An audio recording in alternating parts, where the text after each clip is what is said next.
Today I'm going to show you how to make spicy salmon temaki sushi, so stick around. Temaki sushi literally means hand-rolled sushi, and as the name implies, it's a style of roll that you don't need a sushi mat for. This makes it super easy for anyone to do, which is probably why it's such a popular way to make sushi at home in Japan. Today I'm filling my temaki sushi with yuzu chili-infused spicy salmon. Together with some sweet red onions and peppery daikon sprouts, it's like a symphony of tastes, textures, and fragrances. If you don't feel like making a bunch of rolls, this spicy salmon is also delicious served over a bowl of sushi rice like this. Sound good? Let's start with a look at our ingredients. To make the rolls, I've prepared a batch of my sushi rice. I'll include a link to that video in the description down below. I'm also going to be using a dozen half sheets of nori and some daikon radish sprouts. For the spicy salmon, I'm using 45 grams of red onion, 375 grams of sashimi grade salmon, 1.5 tablespoons soy sauce, 8 grams of Shiokonbu, and 1.5 teaspoons of Yuzu Kosho. So you're probably wondering what some of these ingredients are and where you can get them.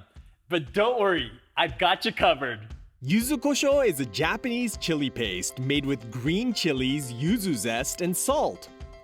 I'm using one that's been aged for a year, which gives it a remarkable amount of umami, but it still retains the fresh fragrance of green yuzu. Shiokonbu is made by cooking thin strips of kelp and then salting and drying it. It has a ridiculous amount of umami-producing amino acids, which makes pretty much anything you add it to taste better. I've bundled these up into a care package along with some of the best nori, soy sauce, and dashi that I could find in Japan, so stick around to the end of the video to see how you can order yours. To prepare the spicy salmon, I'm gonna start by slicing the salmon into thin strips.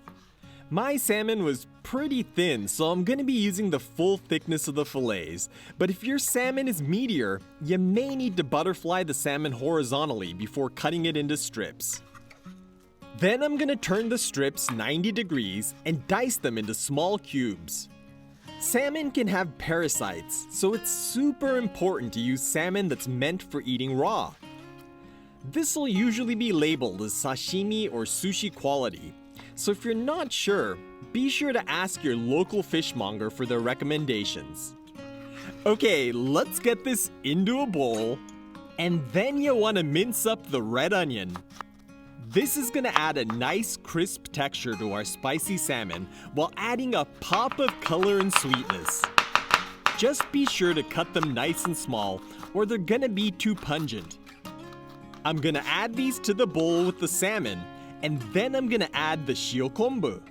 For the spicy salmon sauce, I'm gonna add the Yuzu Kosho to the soy sauce, and then whisk it together to dissolve the paste. Be sure you don't have any lumps of Yuzu Kosho, or you're gonna end up with a spicy surprise in your salmon. Now, let's drizzle this over the salmon, and then I'm gonna mix it all together.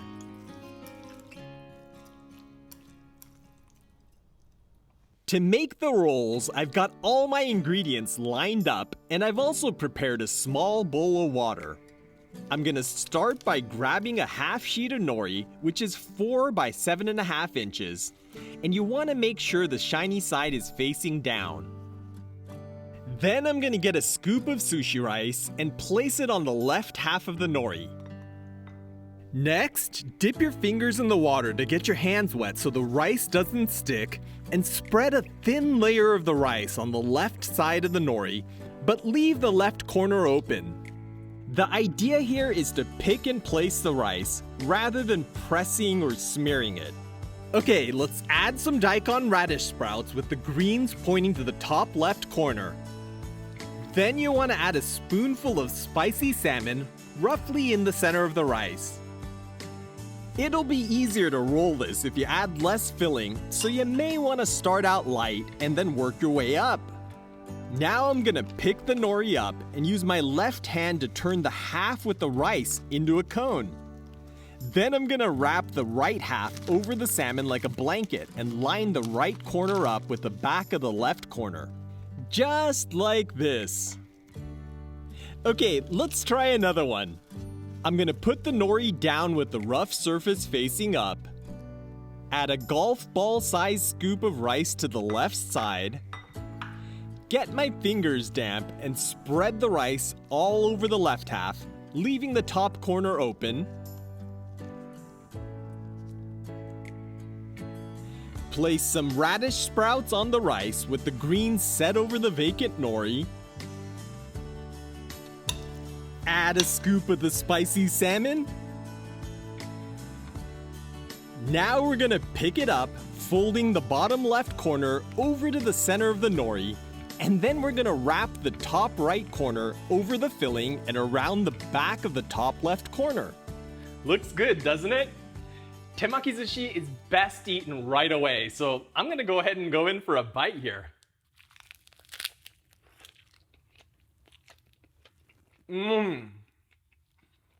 When you bite into it, you get that sort of crisp nori wrapper. The yuzu kosho really adds a nice piquant punch, but you also get that sort of fresh citrus zest from the yuzu that's really delicious, and it kind of smooths over that taste of the salmon. That's really good. I made these spicy salmon temaki today using some of the best yuzu kosho, shiokonbu, soy sauce, and nori I could find in Japan. And I've teamed up with Kokoro Care Packages to make them available to you. Most of these brands aren't available outside of Japan, but thanks to this partnership, I'm able to send a limited number of these packages to over 35 countries. So if you're interested, hit the link in the description down below to put in your order before we run out. As always, let me know if you enjoyed this video by giving this a big thumbs up, and don't forget to share this with all your friends who love sushi. Well, I'm gonna go polish off the rest of the spicy salmon, but I'll catch you in the next one.